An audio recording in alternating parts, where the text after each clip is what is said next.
আসসালামু আলাইকুম বন্ধুরা, আজকে আমি একটা দারুণ রেসিপি নিয়ে তোমাদের সামনে চলে এসেছি। রবিবারের দুপুরটা আরও জমজমাট বানানোর জন্য আজ আমি তৈরি করছি চিংড়ি মাছের মালাইকারি। এটি তৈরি করার জন্য আমি যা যা উপকরণ নিয়েছি সেগুলো আমি প্রথমে দেখিয়েই দিয়েছি।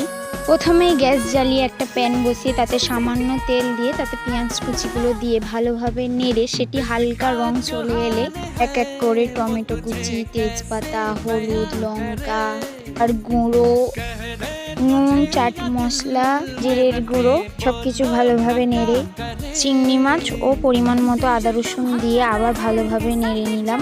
এরপর নারকেলের দুধটা ওর মধ্যে অ্যাড করে দিলাম এবং ভালোভাবে জাল দিতে লাগলাম যতক্ষণ না সেটি গাঢ় হয়। কিছুক্ষণ পরে তুলে নিলাম এবং ওপর থেকে একটু ঘি ছড়িয়ে দিলাম। একটু ডেকোরেশন করে সবাই মিলে টেস্ট করলাম। সত্যি খুবই অসাধারণ হয়েছে। তোমরাও পারলে ট্রাই করতে পারো।